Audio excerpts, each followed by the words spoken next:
Kakamitik ko lang at unang game ko kaagad dito sa placement at ang gamit ko dito ay si Bane sa XP lane. Solo rank game mag-isa to, kasama ko ang aking sarili at ang goal ko dito ay ma-perfect ang placement at gusto ko gawin ito ng solo lang. Katapat ko dito sa XP lane ay si Julian pero hindi ko na-anticipate na nandito pala ang kalabang jungler na si Hellcurt. Akala ko makakatakas ako pero hindi na pala. Nakuha namin ang turtle at napitas yung kalaban naming Julian kaya free na ako dito makapag-farm sa XP lane. Dahil sa mga nangyari kahit papaano nakabawi at nakahabol na ako sa gold. Medyo aggressive din yung kalabang Julian dito pero hindi niya alam masakit na rin yung damage natin dahil may tore tayo at sinalo niya yung mga pating natin. At nagulat siya, hindi na siya nakapag-react dito dahil nag-flicker second skill tayo sa mukha niya. Nag-cut na rin ako dito dahil nga napitas natin yung Julian at pagkakataon na natin ito para kumuha ng napakaraming gold dito sa tore niya. Napakarami kong nakuhang gold dito sa tore ni Julian pero hindi ko na-anticipate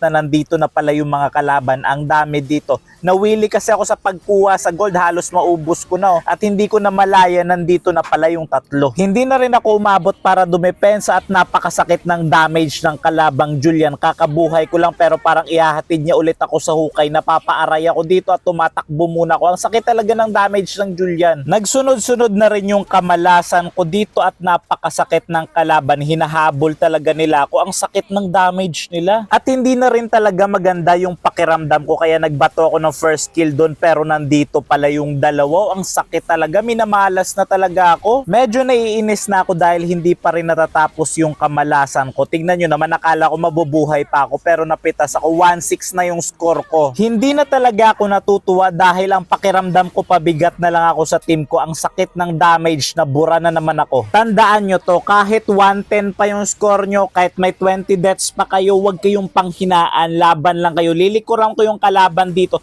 at oras na para bumawi. Tignan nyo naman yung gagawin natin dito. Napitas natin yung Joy. Isunod na rin natin tong kalaban. Mabuburay ang kalaban sa atin. Makaka-double kill na ako dito.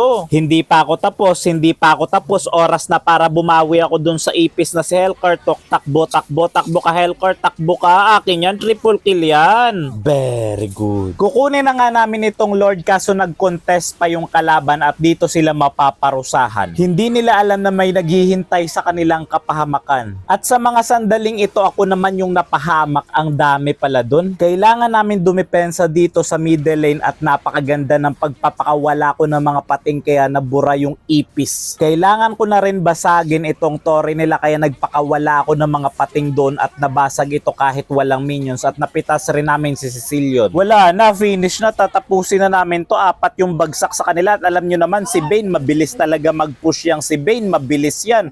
Wala na silang magagawa dyan, victory na yan. Ayan na, unang laro ko sa mythic placement, panalo agad. Very good, panalo yan kahit wala tayong masyado ginawa doon.